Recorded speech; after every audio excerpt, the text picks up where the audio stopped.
In tonight's Target 5, smoke alarms save lives. No one disputes that. But the type of detector that you have in your home may determine just how much warning you get if the fire breaks out.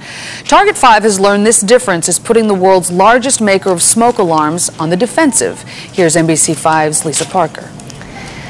Marion, if you own a smoke detector, chances are you know the name First Alert. The Aurora-based company introduced smoke detectors to America and today sells at least 70% of the detectors used in this country. But tonight, new troubles face the smoke alarm giant, including safety allegations that hit close to home.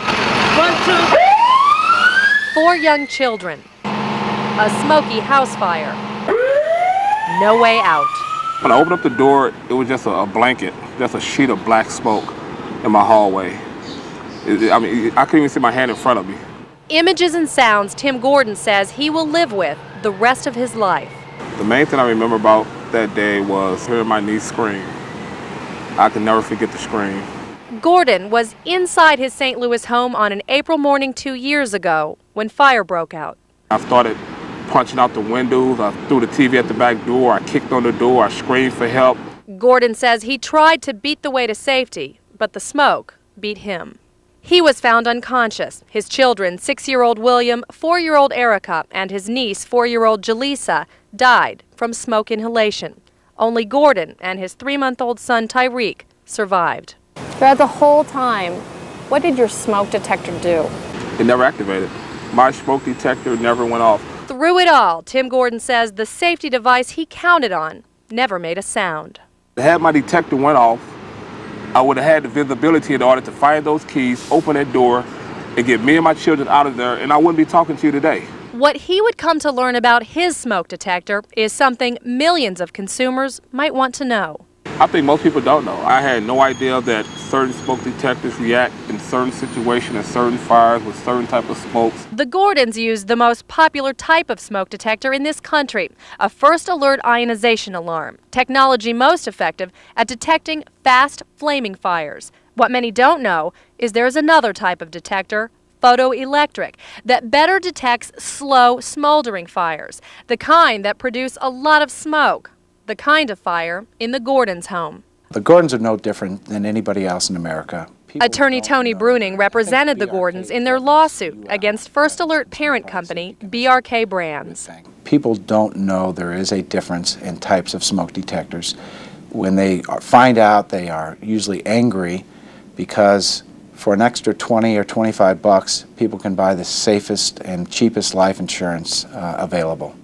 While the Gordons say they had no idea their alarm was inferior at detecting certain types of fires and that another model provided both technologies, the company that makes the alarm, First Alert maker BRK Brands, has heard that complaint about ionization alarms before, at least 354 times, according to documents introduced in the Gordon trial. Letters addressed to First Alert from around the country. A woman in Manistee, Michigan wrote, "Our home filled with smoke, but this alarm did not make a sound." A family in Lincoln, Nebraska claimed 2 smoke alarms failed to alert us during a fire. And a family from Fox Lake, Illinois wrote they were amazed. Considering the massive amount of smoke, the alarm did not sound. They've never acknowledged that people's lives have been lost, that people's homes have been destroyed because the product they make is inferior. First Alert strongly disagrees and says the complaints were not ignored. They say the company inspected many of the detectors involved and found not one to be defective. When this lawsuit went to trial, the Gordons' attorney called a surprise witness, a former First Alert engineer who says he coordinated safety testing of smoke detectors, a man who claims the company knew about defects in ionization detectors and conspired to cover them up. If I wanted to keep my job, I was to shut up and do as I was told. Former BRK employee David Minnis, forced by subpoena to testify in a videotaped deposition, says his supervisors told him to do whatever it takes to get smoke alarms that failed safety tests to pass those tests without making any safety improvements. At the time, I believed it was a problem, but I didn't have a handle on the magnitude, how serious it would really be.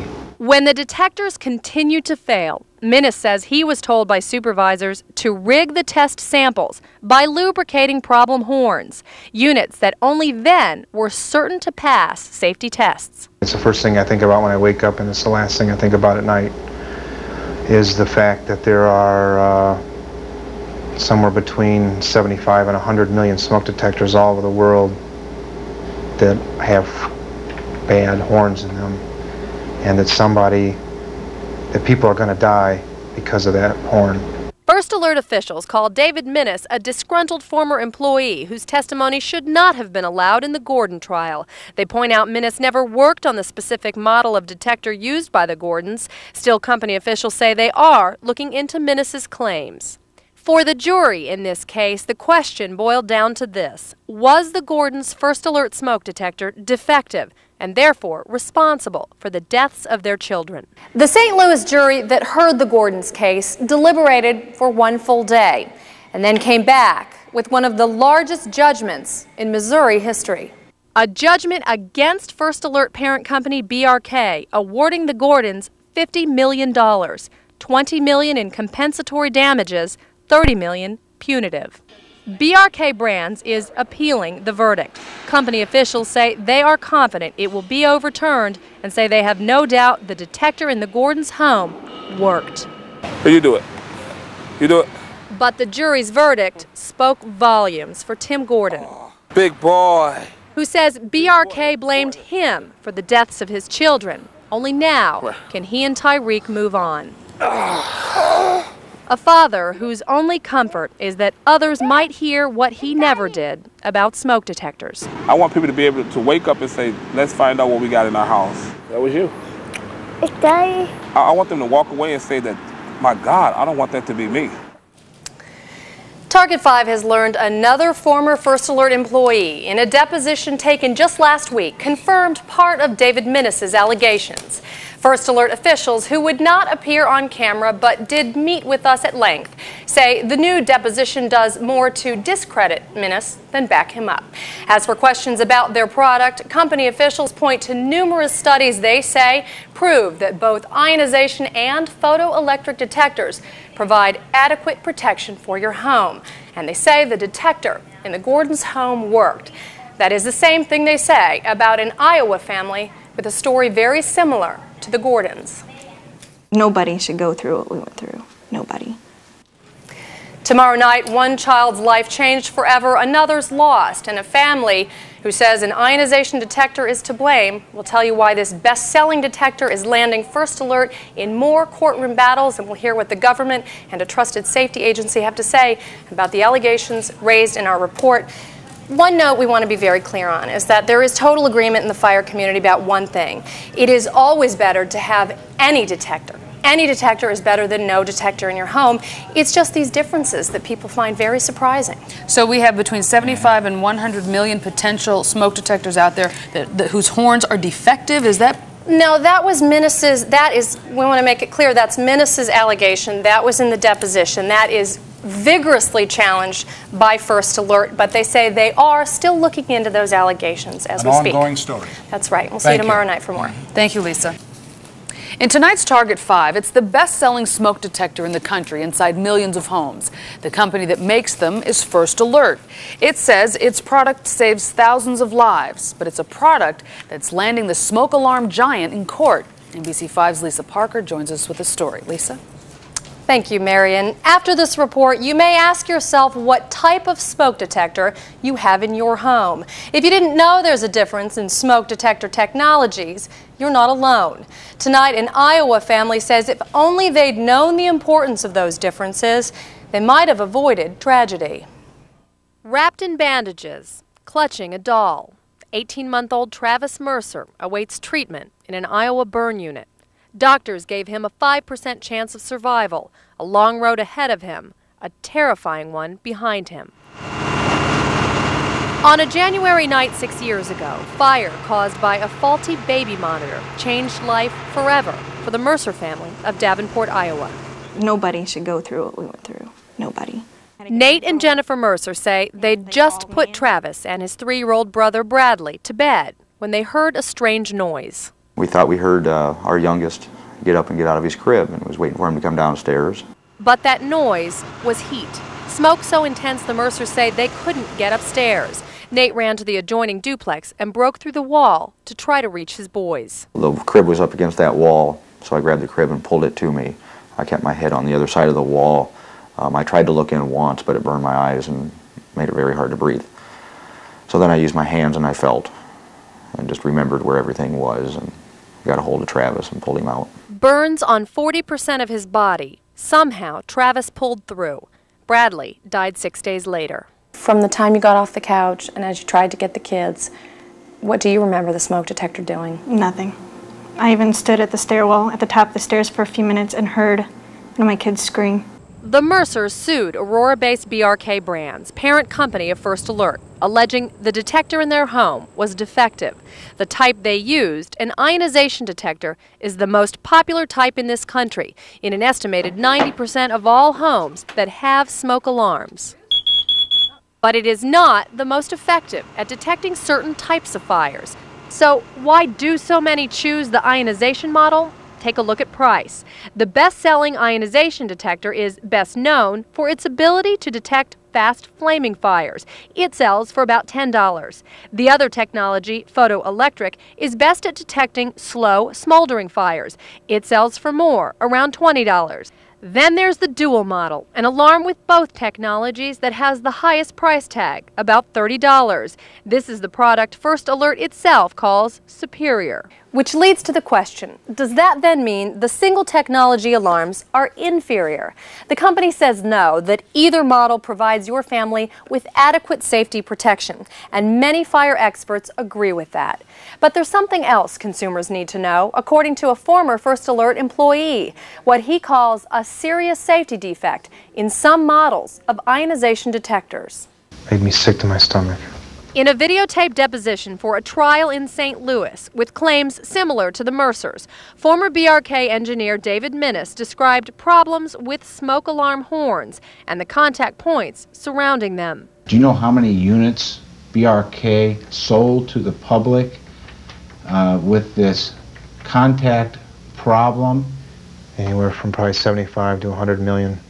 Minnis says he was forced by supervisors to rig samples that were submitted to a well-known safety agency, Underwriters Laboratories, for safety testing. Certain detectors, he says, previously failed the UL test. That was to get UL to retest units again, but this time I was to put 1 drop of contact lubricant on each of the horn contacts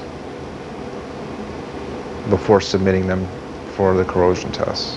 Minnis calls the First Alert UL relationship the fox watching the henhouse, since UL does not analyze product failures but allows the company to do that. In a statement to Target 5, UL says it is deeply concerned about recent allegations made by David Minnis, promising to thoroughly investigate the alleged actions. UL says it will take any steps necessary to prevent reoccurrence. First Alert company officials call David Minnis a disgruntled former employee and point out that when he made his allegations to the Consumer Product Safety Commission, that agency did an exhaustive investigation and ultimately determined no recall was warranted. Still, the company says it is looking into his allegations. But in an Iowa courtroom, the jury in the Mercers case decided action was warranted. Hearing that they found in our favor just made me cry. That finally a peace is behind me. For the death of Bradley, for the injuries to Travis, the jury awarded the Mercers a record $16.9 million. I heard the numbers. I just wanted to see how much they wanted to punish the company, because that's what it was all about. More than the money, it is the message that the Mercers say is most important. I didn't want just sympathy. I wanted everything to come out. I wanted the truth to come out. Last year, an Iowa judge upheld the record award in the Mercer case, which First Alert was seeking to overturn. Company officials say they are now appealing that verdict. They say the Mercer's detector did what it was designed to do, and that is sound a warning. As for the differences in types of detectors, First Alert says there's another good reason ionization detectors are so widely used. They are best at detecting fast flaming fires, which they say are the most common type of residential fires. And finally, in a statement faxed to NBC5 this afternoon, First Alert President Michael Paxton writes, consumers who have First Alert smoke detectors installed have state-of-the-art protection. He reminds of the need to check batteries regularly and to install multiple detectors, including in every bedroom and on every floor of your home. It is of great concern to fire experts that consumers know any detector is always better than no detector. If you want more information, you can start right on the box. Companies, not just First Alert, tell you all about the background. Go to the internet. You'll get lots of good independent research. And there are a number of companies that make these, right? Absolutely. It is not just First Alert, and you will get good background on the box. You can punch in fire safety on the internet, and a lot of independent research, a lot of heavy reading. Very important. But important reading. Good background, right. Thank you, Lisa. Okay.